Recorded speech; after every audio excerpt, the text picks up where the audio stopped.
Joining me now is former Liberal Democrat Minister Norman Baker and the Director of the Common Sense Society, Emma Webb.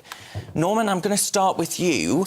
I'm wondering, do you look across to the Dutch, for example, and do you fear the election of Geert Wilders happening in a country like ours if actually the electorate don't feel that they're being listened to on issues such as immigration? Well, you know, Nigel Nelson made an important point, which is that our voting system is rather different to that in the rest of Europe, most of the rest of Europe.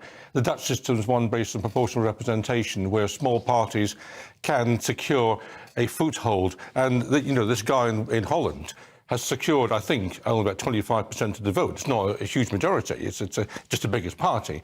Over here, you'll end up with just Labour and Tory winning seats, and the Lib Dems have got a foothold in certain parts of the country, so there'll be three parties, the SNP north of the border, a couple of Plaid Cymru MPs.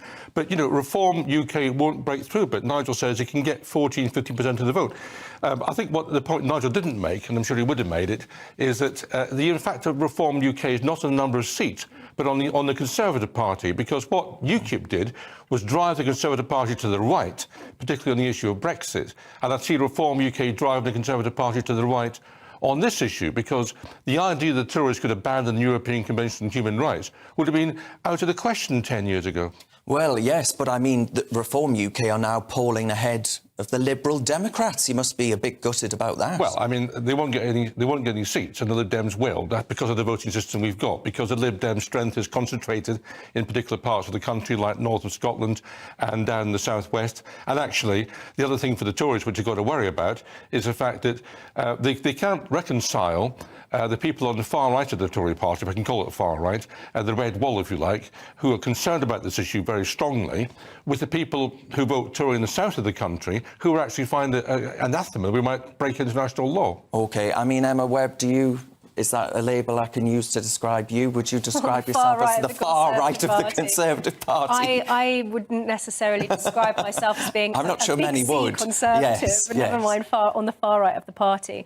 I think it's just, unsurprisingly, the common sense position that, of course, Robert Jenrick is right, that if you have numbers of migrants coming in at these levels, you cannot integrate them, particularly because of the phenomenon that we know, that people tend to go to places where they know other people who are from the same villages back home and so on. So people congeal in particular areas, and then there is no integration, because what you end up with is what has been described as not multiculturalism, but plural monoculturalism. Lots of segregated societies living side by side, which is unsustainable if you want to have a cohesive society that can function. It's impossible to have a functioning democracy under those circumstances. I think, going back to what Norman was saying, that I see Reform as being kind of like the sheepdog. I'm not convinced on their policy for proportional representation, because I think there are very good arguments for the existing system. And I think there are serious flaws when you look at other European countries that have PR. But what they do have the potential to do is be the sheepdog, is potentially cost the Conservatives so many votes over this issue that they are forced to listen to people in the party like Robert Jenrick, who I wouldn't describe as being on the far right of the party by any means.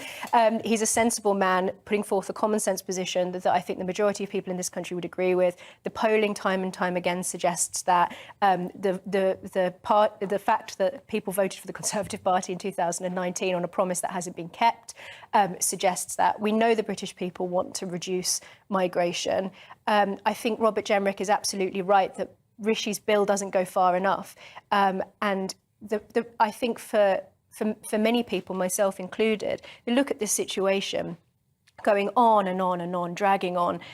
This is the best that we can do before the next general election. Well, we saw how, like that, it was possible for the government to crack down on our civil liberties during lockdown, but they can't seem to deal with this. So I think that the argument is being made sort of in the negative for leaving things like the European Convention on Human Rights. Well, just briefly then, do you think, is that what's happening right now? He's laying the groundwork. He's going to be told, apparently there's a 50% chance that actually he'll be able to get planes off into the air, off to Rwanda before the next election. Mm-hmm. Of course, that other 50% says that actually the ECHR will say, no can do. And then Rishi Sunak makes that a central plank of an election issue come the next general election. Well, it's 50% at best. So it's probably less than 50% Yes. if we're being realistic. And the point that Robert Jenrick has made, which is quite right, which I think is why he said you're going to end up with this red-hot fury of voters against the Conservative Party backlash. If this is a campaign tactic on Rishi's part, which I don't think it is, I think it's a very poor one, because if as Robert Jenrick predicts, the implications of the current bill that Rishi is putting forth, which doesn't go far enough, if those implications play out, what we could end up with is a situation where, despite all of this legislative fussing that we've had over the Rwanda plan, that we end up with the flights being grounded by the European Court in Strasbourg for exactly the same reasons as the previous plane was grounded that kicked all of this off in the first place. It is absolutely unacceptable when our constitution dictates that Parliament should be sovereign, that we are not. What message does this send to the rest of the world? The United Kingdom can't control its own borders. It's absurd. It's a joke. And actually, Norman, Gareth has written in and said actually there are a number of votes that used to be Labour votes going to parties like Reform. That's true. And that's the interesting conversation that ought to be had. I mean, are you in favour yourself of some form of proportional representation, the changing of the electoral system? Well, I am, but there are different forms of PR. I mean, the PR system in Israel, for example, gives huge amount of power to one or two extremist religious parties. The PR system in Germany has worked rather well since 1945. So you've got to pick your PR system. But let me agree with Emma about the impact of sudden migration, which you may surprise us when I say that. But you have to grow organically, either as a town or as a country, and sudden influx of people, particularly from one part of the world, does make it more challenging. Look at something like Suffolk and Norfolk, if you like, back in the 1950s, which were, at those times, sleepy backwaters of small medieval towns. And then suddenly in the 1960s, a whole lot of council seats bolted onto medieval high streets. And that took a very long time for that to assimilate and that to become a working place that actually worked as a town. Somewhere like Hadley, for example, I'm thinking, which I know reasonably well. So you've got to be slightly careful about this. But what the Conservatives have to answer, never mind the European Convention of Human Rights, is why it is that they were promising migration in tens of thousands by Theresa May in 2010, why it was then the Brexit we've now got 250,000, it's now tripled by 3 times since Brexit. I didn't vote for Brexit, but people who voted for Brexit, I think many of them did so on the basis they wanted migration figures down, and they've tripled since then. So what is the Conservative answer to why it's tripled? Yeah, well, that's a good point, isn't it? I'm sure. Weird that we agree with. Yeah, I never expected this, but there we are. Stranger things have happened, I guess.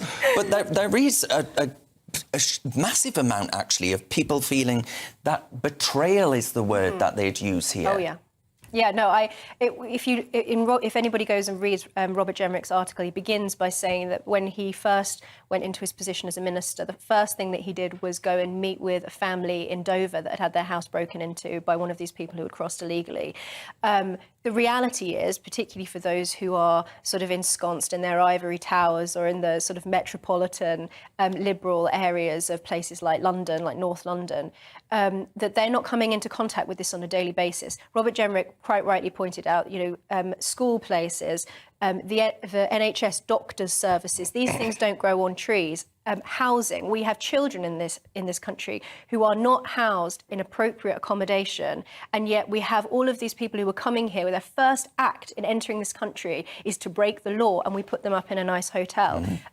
I think people are very rightly angry about this because it is unjust. Very often the case made for being hospitable to migrants, even economic migrants, never mind refugees, is made on a kind of moral ground, that it's virtuous to be opening and welcoming to these people. But these things are always a balance. And actually, this is an injustice to the people in this country by putting their security at risk, by the extremely socially disruptive consequences of mass migration on this scale. And you're absolutely right. Over this Conservative government, it's just gone up and up and up. And that's not just the illegal crossings. That's also visas that we're giving to people that Robert Jenrick, again, has rightly pointed out, that there are things we can do about that, but the government has just chosen not to. We're going to have to leave it there. Now, despite the fact that we all agreed like a nest of singing birds to some extent, there are other views out there, of course. Hell's going to freeze over. Yeah. But thank you very much to both of you for your time. I do appreciate it. That, of course, is Emma Webb and Norman Baker there of the Common Sense Society, and before that, the former Liberal Democrat Minister